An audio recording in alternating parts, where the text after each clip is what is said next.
नमस्कार दोस्तों, the CS decoder में आप सभी का स्वागत है। आजकल सोशल मीडिया पर आपने एक खास तरह का नैरेटिव बहुत सुना होगा। आरफा खानम शेरवानी और सबा नकवी जैसे कथित पत्रकार यह माहौल बनाने में पूरी जान लगा रहे हैं कि बंगाल में ममता बनर्जी एक अकेली महिला है जो पूरे सिस्टम, बीजेपी, चुनाव आयोग, ईडी, सुप्रीम कोर्ट और मीडिया से अकेले लड़ रही है। वह लगातार यह दावा कर रही है कि बंगाल चुनाव में लेवल प्लेइंग फील्ड नहीं है, यानी बराबरी का मौका ही नहीं है। लेकिन जरा रुकिए और सोचिए, अगर आज पूरा सिस्टम ममता दीदी के खिलाफ है तो 2021 के विधानसभा चुनाव में उन्होंने इतना प्रचंड बहुमत कैसे हासिल कर लिया था? क्या तब सिस्टम उसके साथ था? सच्चाई तो यह है कि जब ये दल जीतते हैं तो चुनाव निष्पक्ष होते हैं और ईवीएम बिल्कुल ठीक काम करती है। लेकिन जैसे ही जनता का मूड बदलता है और सत्ता विरोधी लहर यानी कि एंटी इनकम्बेंसी दिखने लगती है, वैसे ही संस्थाओं पर हमले शुरू हो जाते हैं। अभी असल में 4 मई के नतीजों से पहले हार की स्थिति में वोट चोरी हो गई का रोना रोने की एक सोची समझी तैयारी है। अब बात करते हैं इस लेवल प्लेइंग फील्ड की। बंगाल में लेवल प्लेइंग फील्ड नहीं है, यह बात थोड़ी बहुत तो सच है, लेकिन इसका कारण चुनाव आयोग या ईडी नहीं है। इसका असली कारण है बंगाल की पॉलिटिकल वायलेंस यानी राजनीतिक हिंसा। जब सत्ताधारी टीएमसी के कार्यकर्ता गुंडे बनकर विपक्षी कार्यकर्ताओं को डराते धमकाते हैं तो लेवल प्लेइंग फील्ड कैसे हो सकता है? इन पत्रकारों को सबसे ज्यादा तकलीफ इस बात से है कि बंगाल में भारी संख्या में केंद्रीय सुरक्षा बल क्यों तैनात किए जाते हैं, लेकिन हकीकत यह है कि बंगाल पुलिस जो राज्य सरकार के अधीन है पूरी तरह से निष्पक्ष नहीं है और एक सरकारी तंत्र की बजाय टीएमसी के एक विंग की तरह काम करती है। केंद्रीय बलों का आना लेवल प्लेइंग फील्ड को खत्म नहीं करता, बल्कि उसे वापस लाता है ताकि लोग बिना डरे वोट दे सके और लोकतंत्र की विजय हो सके।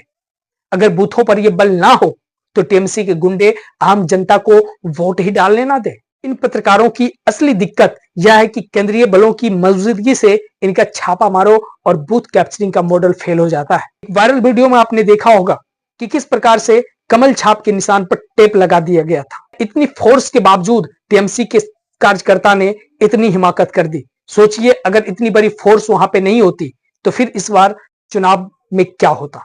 क्या रक्त रंजित चुनाव नहीं होता? अगर आपको लगता है कि मैं सिर्फ हवा में बातें कर रहा हूं तो ग्राउंड रियलिटी के आंकड़े सुनिए।